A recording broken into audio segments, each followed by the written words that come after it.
Alright, so in my lack of obedience and in my haste to get a garden put in here in Oklahoma, 20 May 2018. I've talked about this in other videos which I've yet to upload, but y'all see them if you care to see them. My biggest concern was there's rain coming, and I wanted to have stuff in the ground before the rain got here. A, for the logistical nightmare it is to plow wet clay soil, and B, because I wanted to get some rain on the seeds that are in the ground so that they could germinate properly. And then as I said in another video, I came to a realization yesterday morning while plowing on Shabbat that this is stupid and this is not how Yah intends me to spend my Shabbat. So I didn't, right? But I still, truthfully, still had a concern in the back of my mind that I need to get this done. Well, there is a turtle walking across my driveway. Plotting would be a better word. Turtles everywhere around here. Okay. Turtle Refuge, $199 a night. You can come and stay in this luxurious accommodation right here with at least one air conditioner. And yeah, you can hang out with all the turtles you want. 199 bucks a month. We'll even let you pet the chickies. So my concern was there just doesn't seem enough time to get all this done. Well, because I was not depending on Yah to do his job, and I was trying to take on his job of providing for myself rather than letting him provide for me and make a way. Anyway, I got out here this morning, me and Harlan, and we kicked a bunch of tail. So I just want to show you what we got done, okay? This right here is 15 wide by 30 deep, 450 square foot of sweet corn and black-eyed peas. Hoping that the black-eyed peas will climb the sweet corn. Hopefully the corn grows fast enough that the peas can use it as structure. So that's 450 feet right there. One plant per square foot should work out to about 450 ears of corn, and who knows how many black-eyed peas. A lot, right? A lot. That's the idea. I want a lot. Okay, next. This row right here, this first row, all that is pinto beans. So that's 50 foot long with 3 rows. So that's 150 linear feet of pinto beans. If I got a pint off of each bush, that'd be 150 pints. So that's 37.5 gallons of pinto beans. That could be good. You know, approximation of yield here. Okay. This row right here is more sweet corn. 3 rows, 150 foot. It's another 150 ears. So, you know, do the math on that. It's a lot. 150 ears, 2 ears to a pint. So 17.75 gallons-ish. We'll see. You know, Yah willing. Assuming he doesn't smite all the crops that I planted on Shabbat as a lesson to me to, hey, don't do that, my son, which is entirely possible and well within his rights. This here is more of that same corn. 3 rows, 150 foot. Or 3 rows of 50 for a total 150 foot. Saying this right here is a different type of corn, a yellow corn that was broadcast, just a handful of seeds broadcast in. So who knows what yield we'll get on that. So that, for y'all that are playing along at home, is 450 plus 420, 870 feet of corn. Wait, no, 450 plus 450, 900 foot of corn, 450 foot of black-eyed peas, 150 foot of pinto beans, and then we have these last 2 rows. This row here, and then this row here. Those are not full sun. They get about 4-5 hours of full sun a day. They're shaded in the morning and they're shaded in the afternoon. And so what do I have in there? Well, it doesn't look like much right now, but my hope is in the weeks and months ahead to be able to show you a booming bumper crop of stuff. So what I did was, these are 50 feet long and I broke each one down into sixths. So we have about 8-foot sections with 3 rows in each 8-foot section for about 24, maybe 25 feet of stuff in each section, okay? So right here, the first section of this is lima beans. Boy, kid loves lima beans, and I like them too. Butter beans, yummy. Okay, second is peas. We'll see. Peas are not always easy to grow. Third section here is tomatoes, and from seed, it's late in the year. We'll see what happens. Maybe. And actually, Squid has a bunch of tomatoes he intends to give me, and also some peach trees he intends to give me, which just begs the question, where are they going to go? And the answer is, I don't really know yet, but that's a good problem to have. So then the next section is right in here is onions and garlic, and we'll see. We'll see what they, all of this is, we'll see. I fully acknowledge it is late in the year to be messing with this, so we'll see what happens. But, and then I also want to see what the soil does. That's something that a lot of people miss with gardening, especially y'all preppers, right? I see you, Billy Bob, Crestline, Crawford County, Ohio, commenting on the Who Needs Help video. Thank you, sir. Alert just popped up. So a lot of y'all prepper types, right? My people, right? You got your survival seed vault. And when the world ends, man, I'm going to bug out to the woods and plant a garden so I can eat off of it. It helps to know what your soil does. It helps to know if you need to amend your soil. I can tell you right now, you know what? I will, when we're done, I'll walk over to the fire pit. I also burned brush this weekend. Walk over to the fire pit and show you some of the rocks that came out of this soil. And I did this with a tiller, rototiller. If I had done this by hand, then I'd be laying out here in the field with a heart attack. So I don't know about the whole survival seed vault thing unless you're starting it now and working your land now and getting familiar with it now. Here come my ladies across where the bridge will be one day. Kia! Jump! They didn't jump.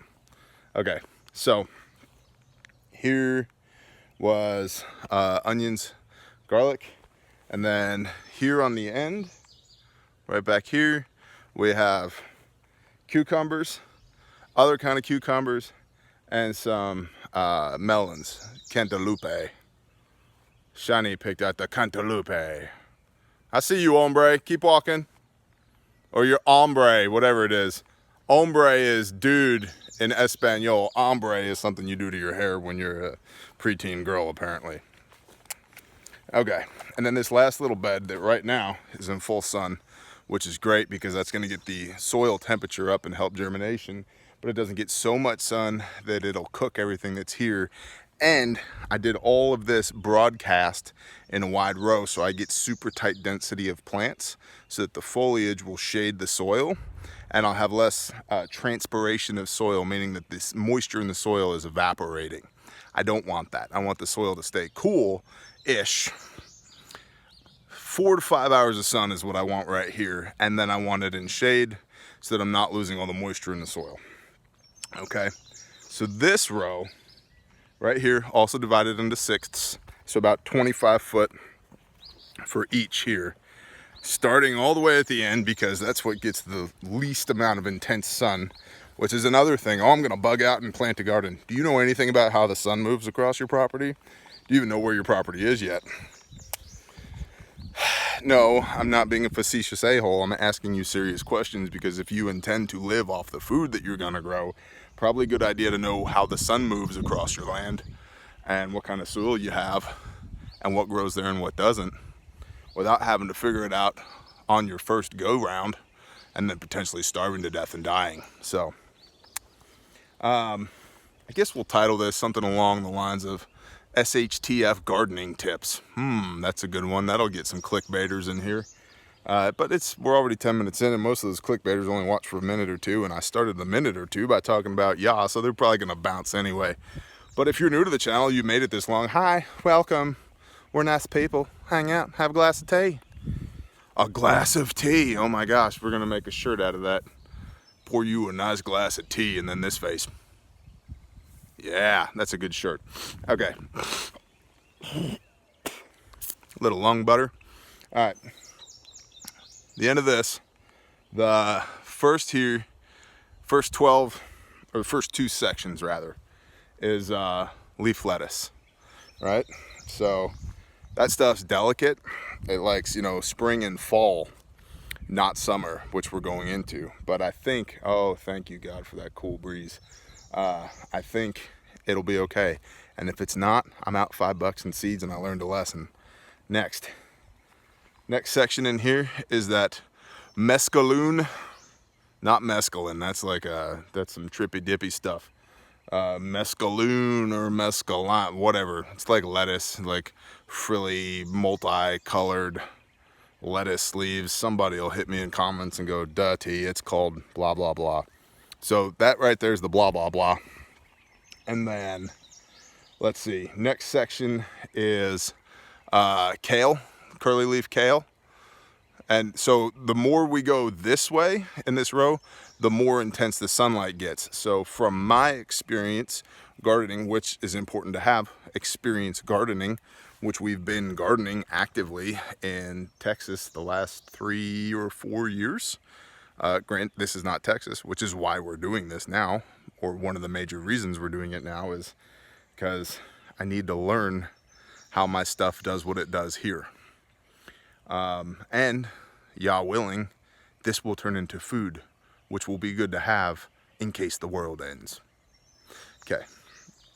And so, the farther we go this way on this last row, the more sunlight this gets. So I'm putting the more tolerant, heat tolerant, and sunlight tolerant stuff this way as I go, with the lettuce back here, and then the more hardy stuff going this way. Okay, so the next that I have is that curly leaf kale, and that's right in this area, and then right in this area, there we go, knife hand, right there is spinach, because Popeye the Sailor Man, right? Keep your tree trunking. So I got some spinach down here, and then that last section is super soft and fluffy. I churned the living daylights out of that with the rototiller. I mean, I went back and forth over that spot, like 3 passes wide and like 4 passes back and forth on each pass. So I made like 12 passes just through that one little area. So it's super soft and fluffy and deep. And that is where I planted carrot seeds, because there are rocks in here. And that's something we're going to talk about. But carrots will get short and stubby and fat and not really do the whole carrot thing in rock and clay soil. They prefer a little bit more of a sandy soil, which we don't have. But we're going to try because we're going to learn. So I made sure to till the crap out of that so that carrots at least had a fighting chance, right? So they didn't have to fight their way just through this much of soil and then hit hard pan underneath that and then poosh, you get little short carrots. I made it, from here to here, probably a foot deep of just soft fluffiness that they have a fighting chance. They can, because this particular variety is supposed to get between 7 and 8.5 inches long. Now, I don't know if they're male carrots, because if they are, this is about 7.5 inches, you know what I mean? If they're female carrots, they're probably telling the truth. Ha ha ha, funny joke, T. Yeah, I get it. All right, let's talk about rocks. So in this little fire pit here from burning that brush yesterday because that brush is a snake home, and I don't like snakes around my kids. Snakes are a very important part of the geoethnicity of your property, T. I know. But when there's water moccasins, I want them dead. Well, those water moccasins live in the water, not in piles of brush. I don't care. I'm going to kill them and I'm going to burn this brush. That makes me a bad person, so be it.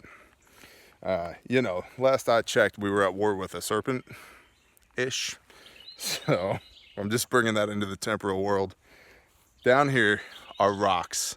These are big rocks. That rock right there is about the size of my head. There are multiple other rocks over here in this hedge of pines. Yes, I said hedge of pines. Just imagine we're in like Middle Earth. Deep in the hedge of pines live the orcs. And so there's rocks down here that as I found them, I just chucked them over here. Lots of them. There's another one. So, and there's maybe a dozen or 2 dozen more that I threw over here that I found with the rototiller while rototilling, which was in of itself a lot of work. Forcing that thing was supposed to be self-propelled, but it weighs as much as I do, and this is rocky clay soil.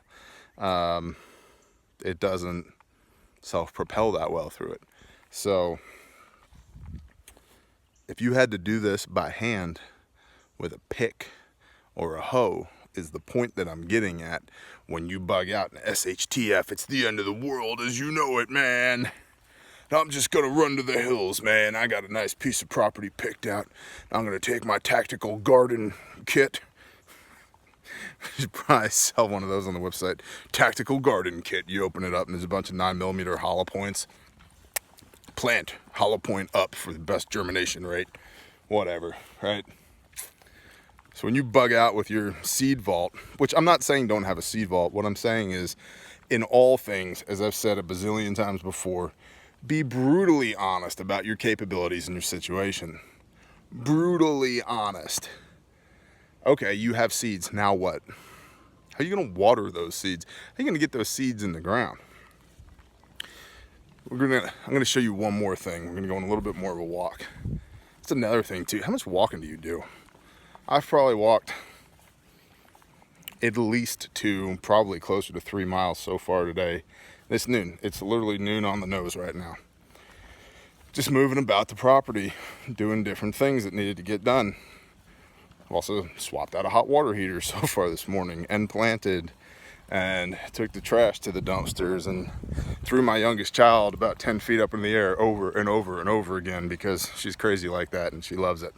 And I like seeing the look on Mama's face every time I do it. So, how much walking are you doing? With our brutal honesty, if you're gonna bug out to the middle of nowhere with your survival seed vault, which by the way, there's not a lot of overhead sun, full sun in the woods, if that's where you're going. And if OPSEC bro is your thing, that's probably where you want to be so that people can't find you. But that's gonna make it very hard to get plants to grow unless you like eating ferns. You know, if that's your thing, so be it. I bet you ferns with a little soy sauce and some rice would probably be okay. All right, so down here, you see these are green beans, pole beans. No grow up. And way over there, those are cane. And so we're gonna cut that cane down as these get taller and drive them into the ground, give these things something to climb. But here's the thing, right? Got 1, 2, 3, 4, 5, 6, 7, 8, 9, 10 just here right along the fence. You figure about a pint canned up per plant. Well, not only are they right there, they're also, that's part of Miss Harmony's little apothecary herb garden over there. But not only are they right there, they're also, see that right there? All the way down this little line of fence. There's about 80 of them. That's about 80 pints or 10 gallons of green beans, which I'm okay with. And it'll suck when it comes canning time, but it's a good suck because you have food to eat, right? The more you can up, the more you have to eat, and that's a good thing. But the way I planted these, the point that I'm making with this is the way that I planted these was I took a crowbar when the soil was damp. Early morning, there was dew on the ground and the soil was damp. And I took a crowbar, like right there. I take the crowbar and punk, punch a hole about yay deep. And I dropped 3 green bean seeds, 3 bean seeds in each hole. And then I took the tip of my toe and just tap, tap, tap, tap, tap, tap, tap. Tap that hole back down. So you can do that too. But the reason I believed that that would work there was because there's a mast of pine needles all along this fence line, like a little mulch. And that little mulch, David Bozeman just commented on one of Aspen Eliza's adventures. I see you, brother. Thank you. Appreciate you. There's your shout out. I'm by the house, which means the Wi-Fi works, which means I'm getting updates as we're talking. But I figured I could get away with that there because there was already a pine needle mulch along the fence that was going to keep weeds from growing up around them, and it has. So things to consider. You can plant that way too if you need to, but not all things are going to work that way. And like your tactical lettuce, when you get it, have you ever seen a lettuce seed? It's this big. It's that big. You could lick your finger and stick your finger into a pile of lettuce seeds and you'd have 100, 50 to 100 honestly, on the tip of your finger. Better hope you don't accidentally spill them or they get blown away or whatever, right? So, and I guess if we're gonna go here, let's just go here and then we'll put a bow on this thing. If tactical gardening is your thing when SHTF, right? If you're gonna have all your mag pockets on your plate carrier filled up with different seed packets out there in the middle of the wilderness that you bugged out to that you don't really know anything about, which I've said before, man, if you're gonna bug out, at least have a bug out location picked. Know where you're going. Doc Thompson recently tweeted, oh my gosh, tweeted. Twitter is the worst. I don't even know why I'm on there. Doc Thompson is from the Doc Thompson Show, The Morning Blaze, on the Blaze Radio Network, of which you may have heard me and my boss on there at one time during a Building America segment. Yeah, that's right. I was on the radio. I also built the rocking chair that's in Glenn Beck's office, and I built the table that Glenn and everybody else sits at on the news and why it matters every night on the Blaze, 5 nights a week. And I built with these hands right here the desk that Doc sits at and the desk that Pat sits at when they broadcast their shows at the Blaze, as well as several other things at the studios. So they're one of our clients, and regardless of your politics or your beliefs religiously, they are excellent people in person. Now that I've been sufficiently distracted, if you're gonna bug out with your tactical seed kit and go out to the woods, right? Know where you're going, number one. And number two, please have a general understanding of the wild edibles in your area, because it's gonna take some time for things to grow, if they grow at all. And there's a lot of things around here. I found wild asparagus here.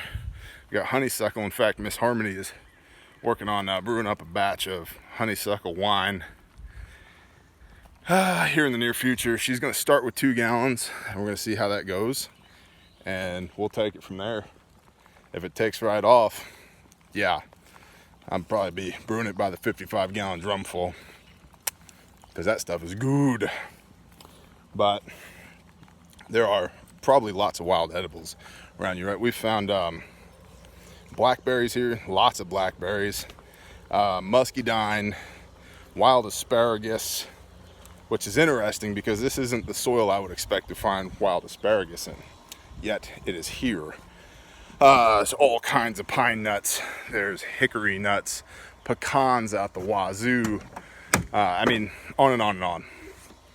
But here's something I want to show you. That's my bug out bag right there. That's my cool rolled up ultra tactical floppy hat, also known as a boonie hat. And see this right down here? Chest rig. Okay, but check this out.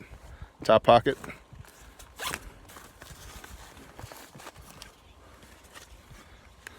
You see that? Right there in my bag, ready to go. A folding pocket guide to familiar North American species. And every now and then I'll take this out and look at it just because. And I'm making this point to you that if you're going to, and I mean, this is a great little thing. Look, it's got full color, and it goes through, you know, this is leaves, stems, and bark, poisonous plants, things that you don't want to eat and what they look like, contact poison plants, seashore roots and tubers, desert tropical plants, leaves, stems, and bark. And then this whole backside is nuts and seeds, fruits and berries, and the whole nine. But that's in my most accessible pocket in my rucksack in case I need to bug out and I need to refresh my memory, because I'm fairly good at that stuff. I'm not, you know, I'm not an imposter like Bear Grylls where I know everything because my producer stands 10 feet away from me off camera and whispers it in my ear. But I do know a thing or two, right? But I have that on me. So if you're gonna tactically bug out with your survival seed vault, which again, I'm not knocking having the seed vault, I'm knocking not having the knowledge to use that seed vault and the environmental and experiential expertise to actually get by with that, right? So if you're gonna go do that and you need to know what to eat, drop 10 bucks on one of those little, I mean, that thing was like 10 bucks. I got it at a state park, I think in Arkansas somewhere, Ouachita Mountain Range. There's a lot of state parks in there, and we were up in there, and I got that years ago because it was a really good guide, and it was like 10 bucks, and it's laminated, folded, fits in a pocket. I mean, it's great, right? So I have a lot of that stuff committed to memory here, but I also have that reference. It's immediately there. I can take it out of my bag and look at it in case I need to know. So I guess this is the time that we put a bow on this thing for SHTF gardening tips. Number one, as always, if your plan is to bug out, just leave. Get out of the city, come out of her, my people.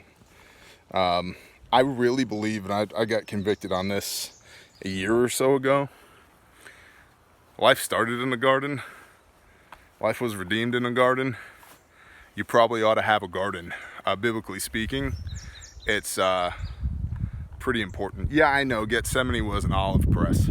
Okay, well, it was a grove. But God didn't create people in a 12th story apartment building.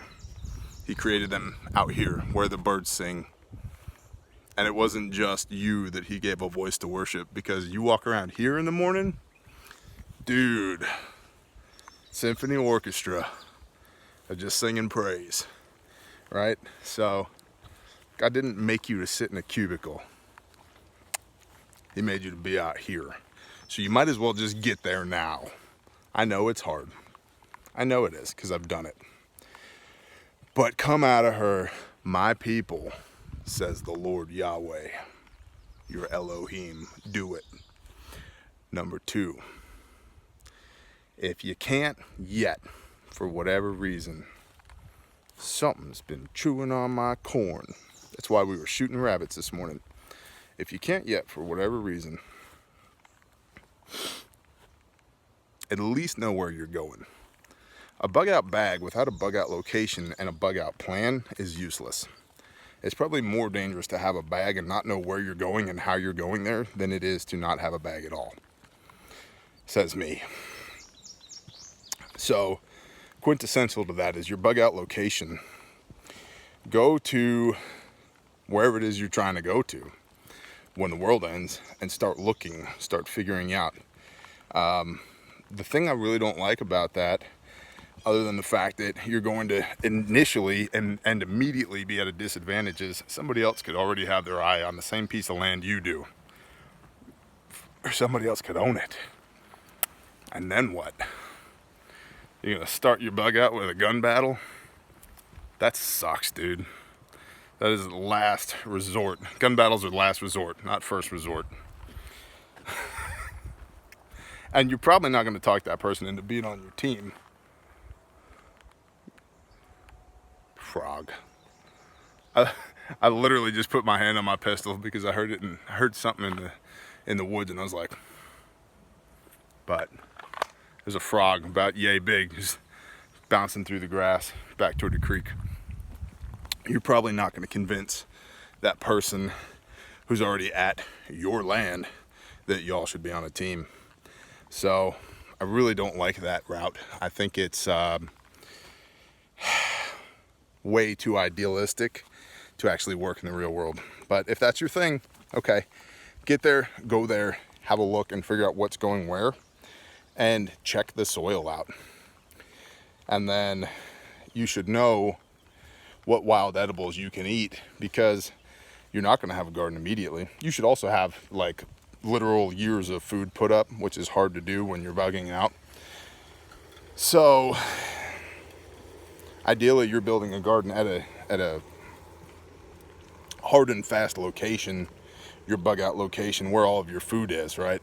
Not just trying to carve a life out in the wilderness, unless you got a pack mule or like a bunch of them, because then you could get one of those cool Alaskan outfitter tents and little wood stove, and that might be kind of fun for a while until everybody dies of scurvy. But anyway, I digress. Man, there's just animals everywhere today. So lastly, with that, you should have food, right?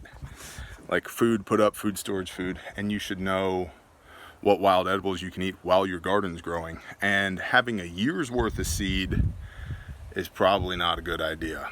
I would have 2 to 3 years worth of seed, which is something I don't have right now. I just burned up all of my seed, and I need to throw, getting white hairs on my arm.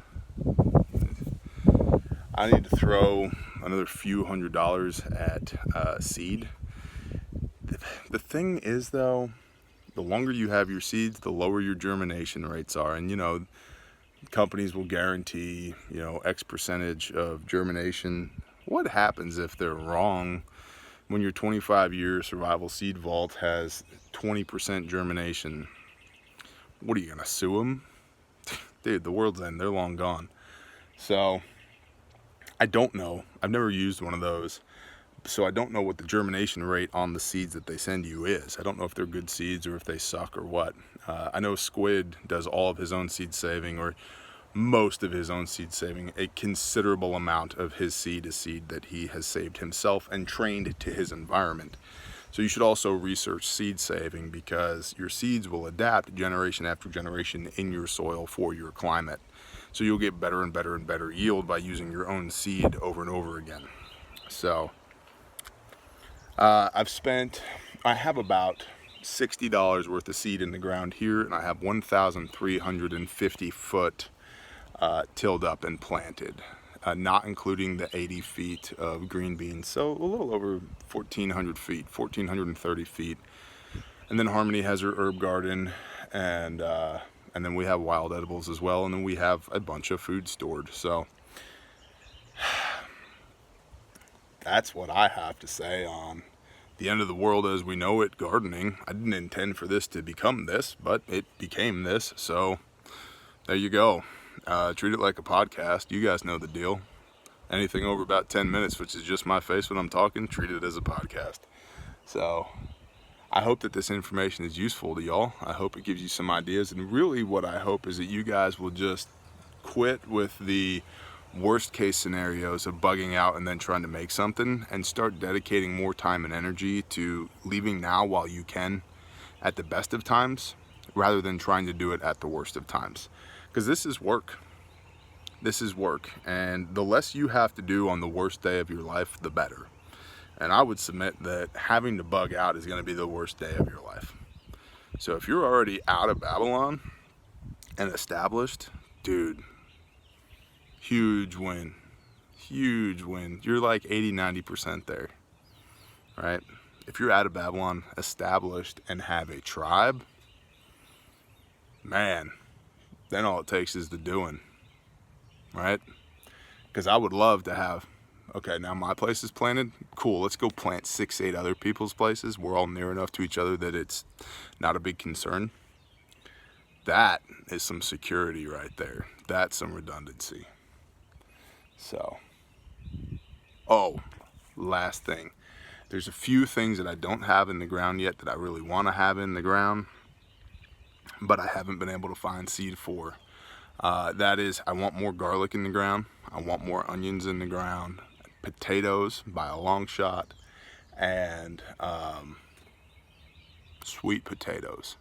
Now I'll probably do those in the fall. I'm also pretty well out of room without getting into one of the big fields that we have, which I probably want to put, rather than till the grass up and plant it, I want to put something that eats grass in it so that I can eat that when the time comes. But I'd really like to have, a couple 1,000 foot of potatoes put in. I know that's overkill. Maybe 1,000 foot of potatoes would just be incredible. Some sweet potatoes and some other root vegetables. But summer is coming, which is not really root vegetable friendly. I'm probably pushing it with the carrots and the onions that I got in now, honestly. And the garlic too, but hey, we'll see what happens.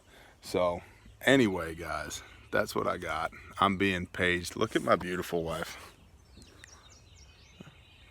I'm being paged. I need to go inside. And this is Sunday is my day that I leave this beautiful place and go back to Texas for 4 days of intensive work so that I can afford to be here for 3 days of intensive loving on my people. So I'm gonna go love on my beautiful wife. And I just pray that this is useful to you guys, and shalom. I'll catch y'all later. Bye.